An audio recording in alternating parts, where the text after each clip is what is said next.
Bonjour. Voilà, je réfléchissais, j'ai 41 ans et le temps il passe super vite. Il passe trop vite.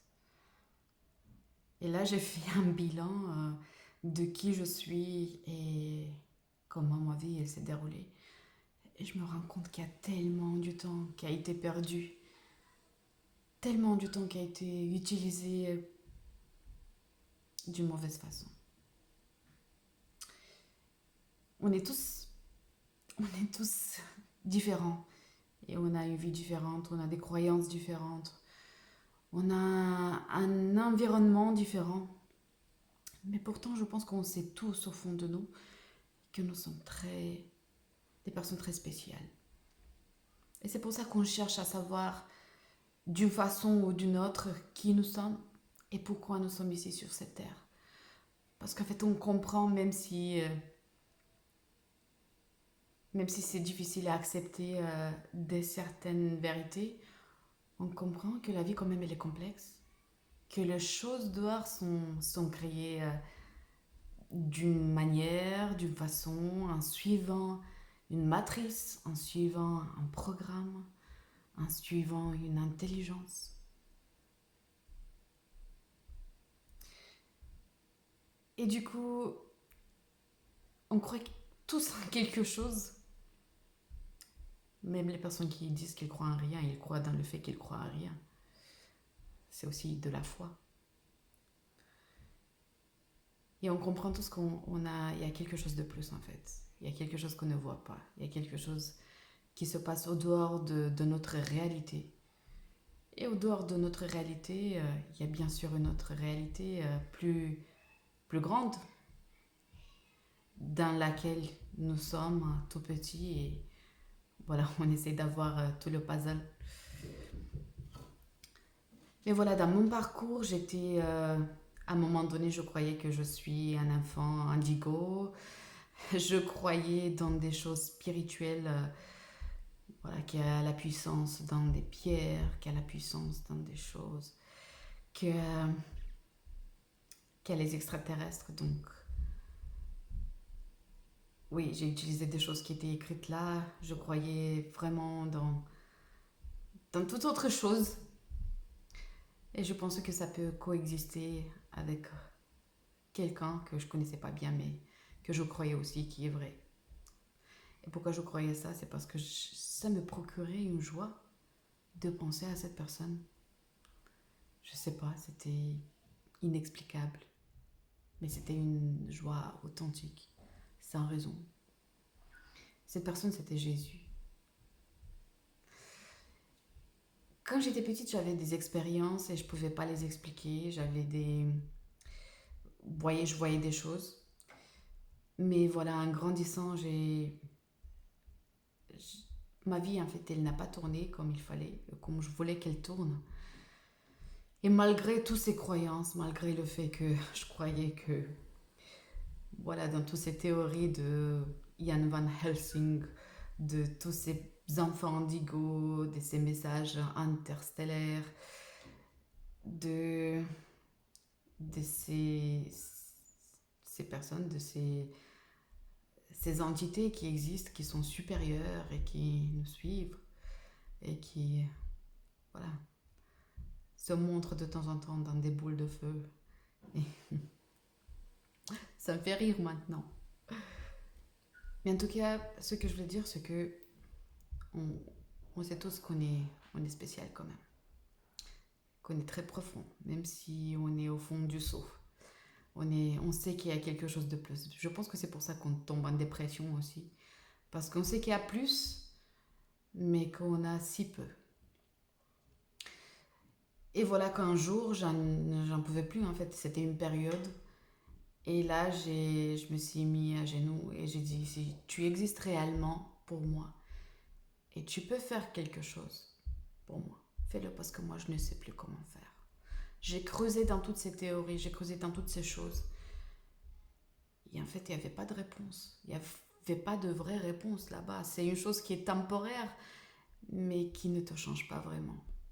C'est pas un plan de longue durée.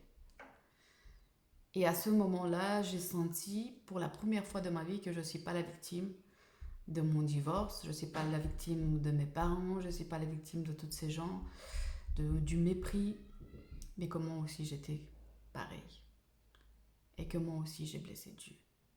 Et donc de tout mon cœur, c'était pas long, mais c'était sincère.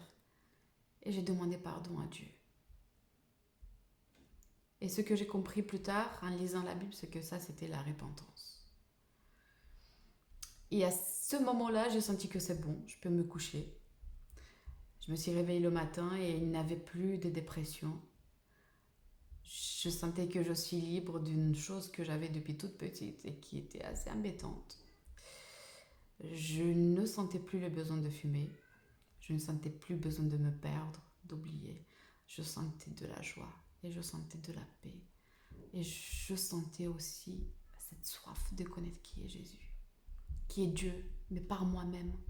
Pas des choses que des gens disent sur lui, pas des choses qui sont interprétées, mais directement.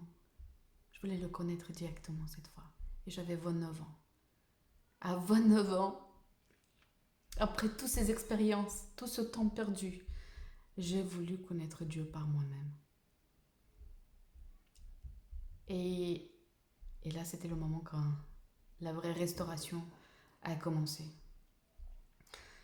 Et ce que je veux faire dans cette vidéo, c'est pas de raconter tout mon témoignage, mais c'est de dire qu'on est vraiment tous des personnes très spéciales. Que cette ère, elle est temporaire et que c'est vrai qu'il y a tellement d'histoires, il y a tellement de plans, il y a tellement de solutions. Si tu veux croire que tu es un arbre, tu crois que tu es un arbre. Si tu veux croire que tu es un extraterrestre et que les extraterrestres sont tes créateurs, des sauveurs et tout ça, tu peux croire à fond. Si tu crois dans la sorcellerie, tu le fais à fond. Il y a tellement, et pourtant il y a un seul chemin qui mène vers la vérité et la libération. Parce que dans toutes ces choses qu'on peut faire, on ne se sent jamais vraiment libre. On ne se sent jamais aimé. D'ailleurs, l'amour, c'est une chose qu'on cherche tous. Même le plus dur, même la plus dure femme, même le plus dur homme cherche l'amour, être aimé, être apprécié. Et ce chemin-là, parce que c'est une personne ce chemin, est le seul qui peut nous donner cet amour. Et le seul qui peut nous donner la paix, et le seul qui peut nous donner un plan, et le seul qui peut nous donner, qui peut nous combler de sa joie. Voilà, une joie sans raison. Des fois, juste la joie parce qu'on le connaît. Des fois, la joie juste parce qu'on vit. La joie pour être là et pour parler. Je veux dire que nous ne sommes pas seuls. Et surtout, il y a un ennemi qui est là et qui essaie de nous éloigner de ce seul chemin.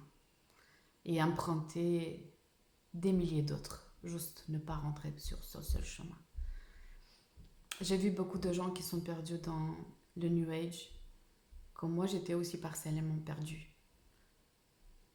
Et qui sont venus à Jésus. Et quelle transformation. J'ai vu beaucoup de gens qui sont perdus dans des addictions, dans la pornographie, dans la drogue, dans l'alcool. J'ai vu beaucoup qui ne sont pas venus à Jésus. Et leur vie continue comme ça et c'est triste. De les voir se perdre de plus en plus. Qu'en fait, la solution est si accessible. Il faut juste un cœur ouvert. Quelqu'un disait que si Dieu n'est pas vrai, tu ne perds rien si tu crois en lui. Mais s'il est vrai, alors tu as tout gagné. Mais pourtant, je sais que Dieu, il ne veut pas qu'on vive comme ça pour lui. Je pense qu'on peut lui poser la question, si tu es vrai, montre-moi que tu es vrai et je vais te suivre. Mais une fois qu'on choisit de le suivre, on le fait consciemment. Parce qu'en fait, c'est impossible de connaître Dieu et de vivre avec l'incertitude qu'il existe toujours. Au début, j'avais encore j'avais des moments quand l'ennemi m'attaquait avec des doutes et tout ça. Mais une fois que j'ai commencé à voir des délivrances, que j'ai commencé à voir des choses surnaturelles, une fois que Dieu a commencé à me parler encore plus, à me transformer, à chaque fois je revoyais ces choses et je me disais non, c'est un mensonge. Parce que naturellement, ça, c'était pas possible. Et même malgré la moquerie, le rejet, je savais que je peux rester ferme dans ma position. Parce que j'ai rencontré la vérité. Et parce que je voyais la transformation qui était en moi. Et parce que je voyais aussi l'ennemi qui avait son plan pour détruire tout ce que Dieu a réussi à faire dans ma vie. Cet ennemi-là, que souvent on ne veut pas voir, c'est un ennemi assez rusé, ancien et des fois intelligent, des fois juste caché. Et cet ennemi, il haït tout le monde, il haït tous les gens. Il haït la personne la plus sainte, si on peut dire ça. Il haït la sorcière la plus rusée. Parce que la sorcière et l'autre personne qui aime beaucoup Dieu, toutes les deux, sont créées à l'image de Dieu. Et quand l'ennemi voit cette image, ça lui rappelle de Dieu. Ça lui rappelle qu'il n'a pas de choix, il n'a pas de solution. Sa perdition est très proche. C'est pour ça que l'ennemi il essaie de faire de plus du mal possible, avant qu'il soit enchaîné, avant qu'il soit perdu. Je pense que c'est important qu'on se rappelle de ça. Quand on se regarde dans le miroir, on voit des cernes, on voit des rides, qu'on se souvienne que c'est pas ça l'image de Dieu. L'image de Dieu, c'est d'être à son rassemblance. Et que ce corps-là, finalement, il va rester ici. Mais ce qui est vraiment fait selon Dieu sera avec Dieu.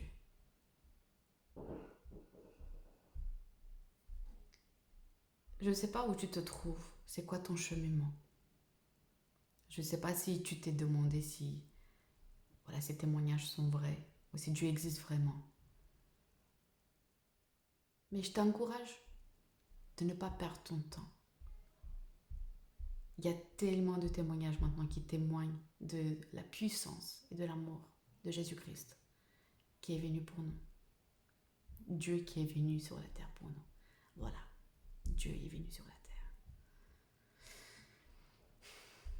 Pose juste la question, s'il existe réellement, qu'il se montre à toi. Mais ne perds pas ton temps dans toutes ces choses, ces bêtises qui t'enchaînent encore plus. Est-ce que quelque chose de tout ça t'a procuré le bonheur? Est-ce que ça t'a procuré de l'amour? Est-ce que ça t'a procuré des choses qui sont restées dans ta vie, qui t'ont donné de la valeur, de la certitude? Je pense que la confusion elle est encore plus grande après toutes ces choses, ces pratiques. Et si tu choisis la lumière, mais pas la lumière de New Age? Et si tu choisis de venir comme tu es, pour que la lumière expose tous les ténèbres qui sont en toi? Et si tu te ouvres et tu dis, je ne sais pas si je suis assez bon, mais si tu existes, montre-moi. Montre-moi et après nettoie-moi. Parce qu'un psychologue, il peut prendre toute ta saleté et la mettre sous un tapis. Parce qu'il ne sait pas quoi faire avec. Mais Jésus, Dieu, il est seul qui peut te montrer ta saleté, mais qui peut la nettoyer pour que tout soit propre et tout soit nouveau. Voilà. Je t'encourage, ne perds pas le temps. Ça ne te coûte pas grand-chose. C'est après que ça va te coûter. Mais tout ce que tu vas donner, ça va être avec joie. Parce que ta vie sera nettoyée de toute saleté. Et tu vas être beaucoup aimé. Quand je sortais évangéliser au début, je demandais aux personnes si ils veulent savoir la vérité. Et souvent, il y avait des personnes qui disaient « non, ça ne m'intéresse pas ». Et je comprends que pas tout le monde va venir à la vérité et sera sauvé parce que Même si c'est accessible pour tout le monde et même si le plan de Dieu c'était de sauver tout le monde, pas tout le monde est intéressé par ce plan. Mais si tu as la soif de la vérité dans ton cœur, tu dois connaître cette personne qui est la vérité. Parce que c'est la seule qui peut te transformer, c'est la seule qui peut te sauver. Dis-lui juste de se montrer à toi. Et après, il va te montrer tellement de moments où en fait il s'est montré, mais toi, t'as pas vu. Sois béni et sache que tu es aimé. Tu es tellement aimé, mais aussi que tu as ton choix. Que personne ne va te forcer de faire ce choix. Même l'ennemi, il ne te force pas. Il peut te mentir, il peut te manipuler, mais il ne peut pas te forcer. Finalement, si on fait un choix, c'est parce que on a choisi à le faire. Sois béni, passe une belle journée et fais le bon choix.